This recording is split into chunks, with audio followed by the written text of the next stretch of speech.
लोग जुदा होते हैं विरासत उनकी होती है।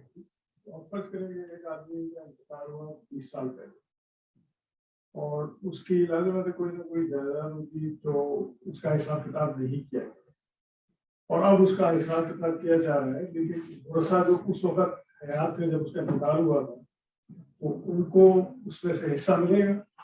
बिल्कुल मिलेगा। जब उस वक्त जो उस वक्त हयात थे, उनके वारिस जो है उनको उनके वसीयत के हिसाब से नहीं, वसीयत के हिसाब से नहीं, मतलब जो भी हमारी शरीयत की वसीयत है उसके हिसाब से शरीयत की तकसीम। हाँ हाँ, जो शख्स जो लोग उस वक्त जिंदा थे, जैसे ही इंसान फौत हो जाता है तो ऑटोमेटिकली वो तकसीम हो जाता है, अल्लाह के यहाँ तकसीम हो जाता है। फिर अगर दुनिया में उस तकसीम को फिजिकली इंप्लीमेंट ना किया जाए तो जिसने नहीं किया वो जालिम होता है, वो गासिब होता है, वो गुनहगार होता है। तब तक होता है जब तक उसने वो सारी चीजें जो है तो तकसीम ना की हो प्रॉपर अंदाज। अब कभी कभी ऐसा होता है कि लोग तकसीम नहीं करते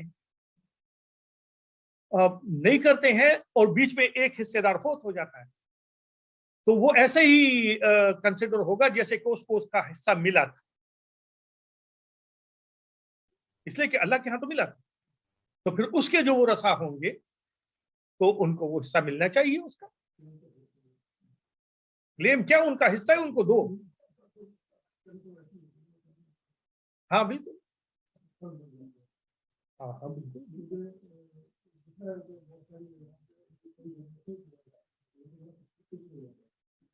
तो उनका प्रॉब्लम है ना, उन्होंने क्यों कॉम्प्लिकेटेड होने दिया।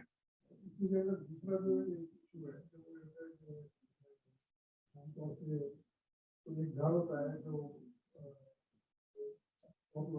उसकी मिल्कियत होती है, उसमें उसका बेटा रहता है, बहन रहती है और भाई बहन रहते कुछ भी रहता है, लेकिन वो उसके नाम पे था। तो जब वो फौत हुआ तो वो डिवाइड हो गया सबके, और जो लोग थे जिनको ये करना चाहे था उन्होंने वो करा दी। ठीक है, कोई 20 घर के अंदर मरम्मत भी हो रही है, एडिशन भी हो रही है और सब्सट्रैक्शन भी हो रही है, सब कुछ हो रहा है। बाद में जब वो हिसाब किताब करने जाते हैं वो कहते हैं कि जी अच्छा तो ये घर तो इस वक्त इतने का है, लेकिन मैं इसके ऊपर जो है वो 2 करोड़ रुपया खर्च कर चुका हूँ, तो बाकी जो है 2 करोड़ बचे हैं तो वो फिर मैं उसको डिवाइड कर दूंगा। तो ये कोई हक नहीं है उसको, कोई हक ही नहीं है इस किस्म की बात करने का। वो खर्च तो उसने करेंगे, खर्च क्यों किया है? अब दूसरे की मिल्कियत पर अपनी विल से खर्च किए है ना, दूसरी की मिल्कियत पर अपने विल से खर्च किए है ना। खर्च करने से पहले उसको सारे वरसा से पूछना चाहिए था कि मैं ये खर्च कर रहा हूं, तुम लोगों की इजाजत है? जब उसने नहीं पूछा उसने अपनी विल से पराई जगह पे खर्च किए। अब ये कैसे कह सकता है कि अब मैं उसका एवज मांग रहा हूं? वो कैसे मांग सकता है उसका एवज? ना खर्च करता, उसको किसने मजबूर किया? नाजायज है उसकी बात। नॉर्मल है कि अब नॉर्मल है, बात तो यही है। देखिए, एक बंदे ने उस घर में जो कि सारी की सारी वो सारा का सारा घर उसकी मिल्कियत नहीं था, अगर उसने सारे के सारे हिस्सेदारों से पूछा और कहा कि देखो ये हम सबकी मिल्कियत है, मैं इस पर ये खर्च कर रहा हूं, लेकिन जब मैं इसको तकसीम करूंगा तो इसका हिसाब अलग करके करूं, तुम लोग राजी हो? अगर वो राजी होंगे तो फिर सही है, अगर राजी नहीं होंगे तो तुमने उनसे क्या पूछ के किया? भाई मिल्कियत पर तुमने खर्च ही क्यों किया और कहां से उसका एवज मांग रहे हो? और इसका क्या एवज होगा कि तुम जो है तो घर में रहे हो सारी जिंदगी? वो क्या मुफ्त में हो गया? क्या तुमने उन सारे वो साहब किराया दिया? तुम एक घर से जो कि सबकी मिल्कियत है उससे तुम जो है तो वो फायदा उठा रहे हो, जिनकी मिल्कियत है उसको इससे एक पैसे का फायदा नहीं हो रहा है। अब तुमने उस पर खर्च किया जिसमें तुम खुद ही रह रहे हो, अब उसका एवज मांग रहे हो, ये कहाँ का इंसाफ?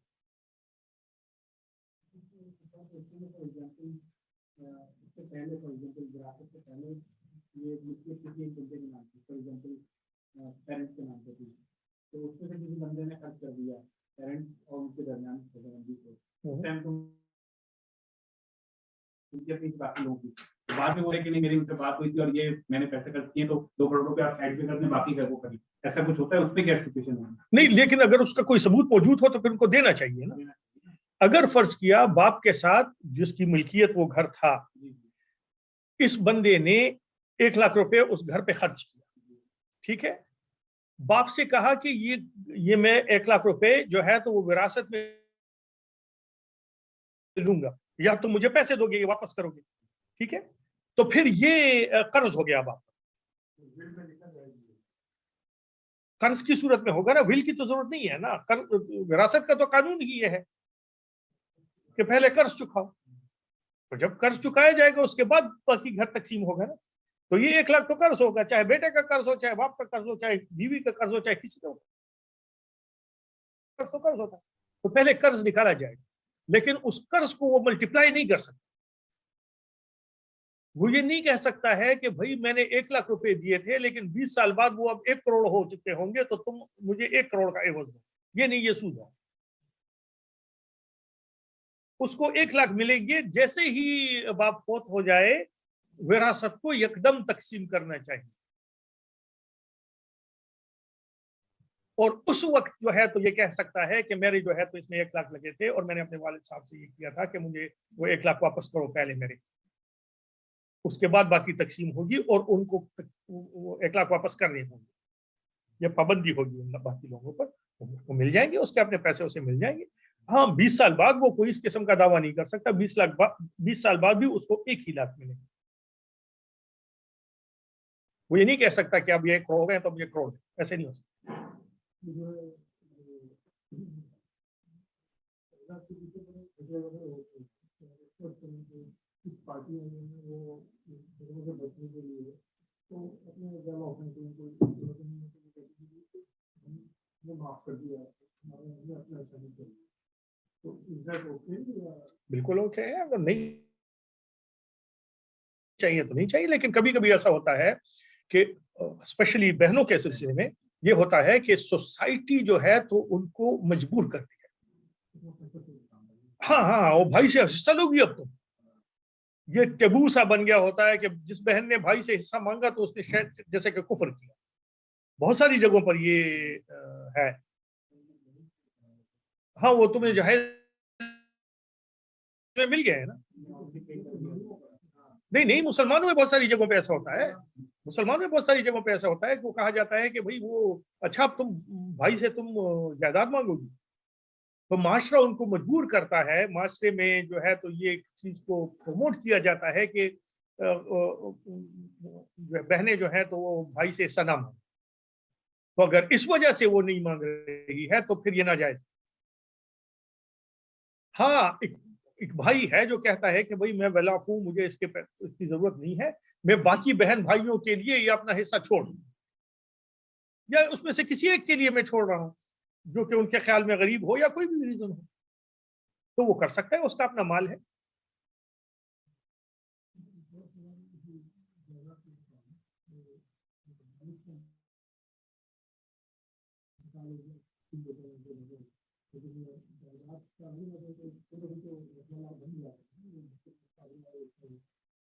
तो फिर जिम्मेदारी सबके ऊपर रहती है, जिसके पास अभी तो इख्तियार है तो उसकी डिस्पोज करके कर सकता है, किसकी जिम्मेदारी सबकी होती है या जिम्मेदारी सबकी होती है। सबको कहना चाहिए कि चलो बैठते हैं, इसका हिसाब किताब करते हैं और उसको डिस्पोज ऑफ करते हैं।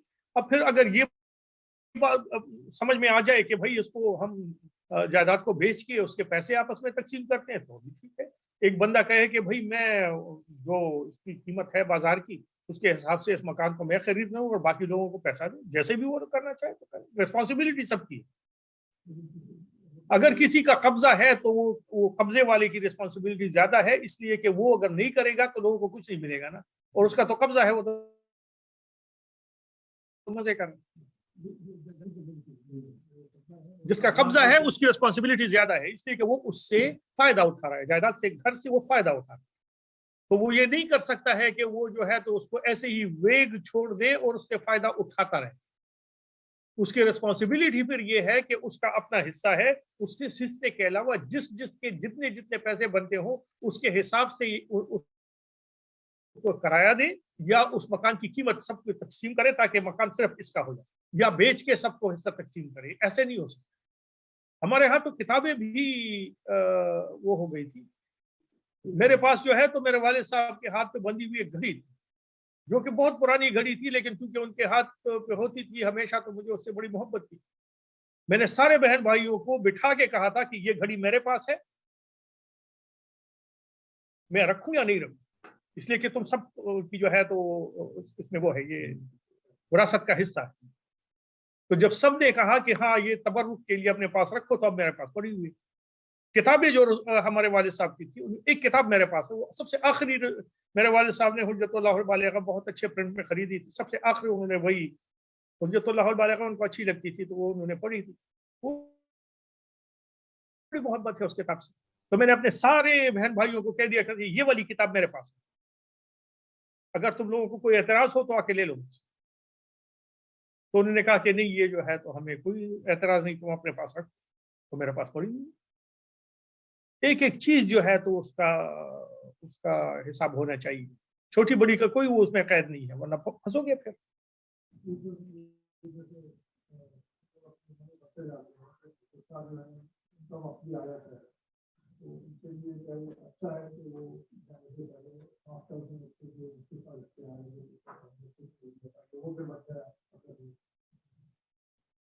आपकी सखावत हो जाएगी, वो बच जाएगा।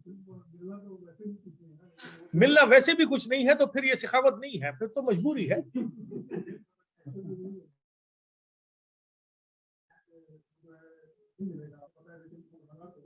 नहीं, लेकिन ये मजबूरी का माफ करना, क्या माफ करना है या नहीं, ये फिर अल्लाह डिसाइड करेंगे।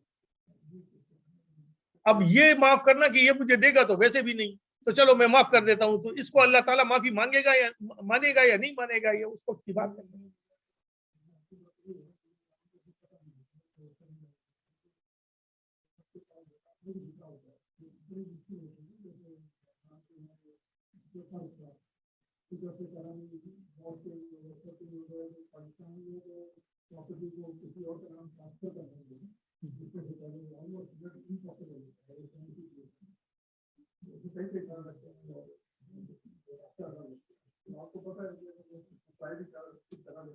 हाँ, वो तो एक्सेप्शनल सर्कमस्टेंस हो गया ना,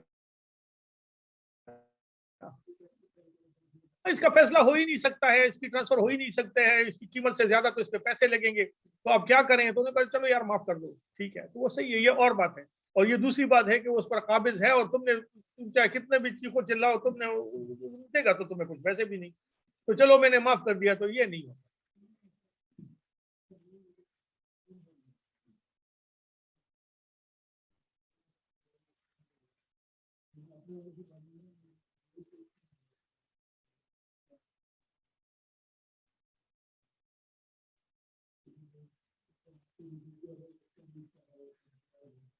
नहीं देखिए, असल में तो है ना,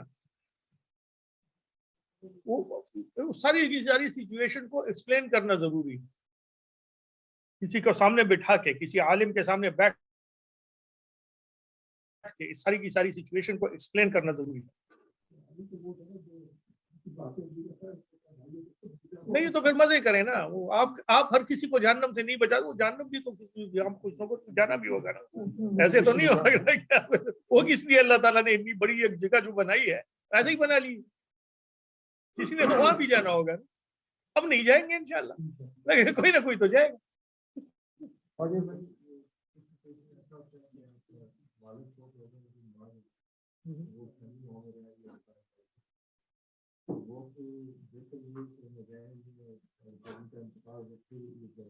देखें, ये सारे के सारे वो रसा जो है, अगर इस कंक्लूजन तक पहुंचे म्यूचुअल एग्रीमेंट के साथ, तो इसमें कोई बुराई नहीं है, बल्कि अच्छी बात है।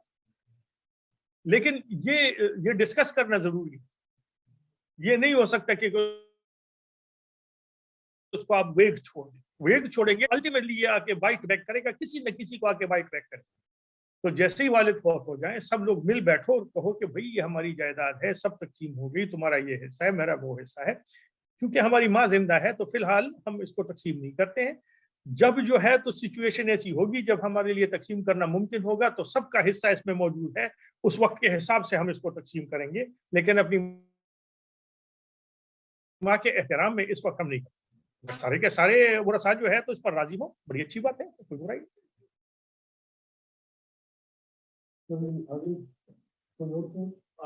थोड़ा सा कमेंट है जो आपने कहा कि अपना घड़ी का आपने कहा कि वालिद साहब की आपने बाकी बहन भाई से कहा कि मैं रखूँ इस तरह किताब। ये तो जो है ना इकोनॉमिकली कोई ज्यादा मतलब फाइनेंशियली कोई इतनी सिग्निफिकेंट चीज नहीं थी, लेकिन इसमें ट्रैप ये भी है कि जी बड़ा भाई है, उसने खड़ा होकर कहा कि ये वालिद साहब की गाड़ी है या मोटरसाइकिल है, ये मैं रख दूं। तो पता लगा छोटे बहन भाई जो है ना वो उसके एहतराम में नहीं बोल रहे, हालांकि दिल उनका कर रहा है कि तुम क्यों रख दो, ये तो जाहिर है कि अच्छी खासी वैल्यूएबल चीज है, लेकिन वो इस एहतराम में नहीं बोल रहे कि ये बड़ा नहीं, लेकिन वैल्यूएबल चीज के बारे में तो भाई को ये कहने का हक भी नहीं है ना। वो तो ऐसी चीज के बारे में है जो जिसकी असल में वर्थ कोई नहीं हो, लेकिन तबर्रुक की चीज हो, लेकिन चीज फिर भी जो है तो वो क्योंकि सबकी मिल्कियत है तो उनसे इजाजत मांगना उसके बारे में जरूरी है। वरना जिस चीज की वर्थ हो उसके बारे में कोई ये नहीं कह सकता कि ये मैं रखूं, क्यों तो रख लो भाई। इसको देख के मेरे जैसा ये क्या कि आपने तो घड़ी कहा था, वाले साहब की गाड़ी थी, मैंने कहा कि मैं बड़ा भाई हूँ, ये गाड़ी मैं रखूं क्योंकि मुझे ये गाड़ी बड़ी अच्छी लगती है। ये जो है मैं छोटा था तो मुझे आगे ले जाते थे। नहीं, और गाड़ी भी पुरानो जो चीजें जो हैं वो उसकी कोई फाइनेंशियल वर्थ हो उसके बारे में ये नहीं हो सकता। जिस चीज की कोई भी फाइनेंशियल वर्थ नहीं, लेकिन सिर्फ एक साइकोलॉजिकल सी और एक इमोशनल सी उसकी सेंटिमेंटल उसकी वर्थ हो, उसके बारे में भी आप जो है तो ये नहीं कर सकते। अब जैसे मुझे जो है तो शौक था कि मेरे वालिद साहब के जो असनाद थे ना, उसके डिग्रियां और जो देवबंद के जो असनाद थे ये सारे, मुझे शौक था कि वो मेरे पास हो। तो मैंने सारे भाइयों से कहा, वो हमारे एक बड़े भाई के पास थे, तो उनसे कहा मुझे शौक है मेरे पास पड़े रहे, तो उन्होंने मुझे भिजवा दी। इसलिए कि उनकी वर्थ कुछ नहीं है, लेकिन इमोशनल सी चीज है, सेंटिमेंटल सा मेरे लिए वर्थ है उसका।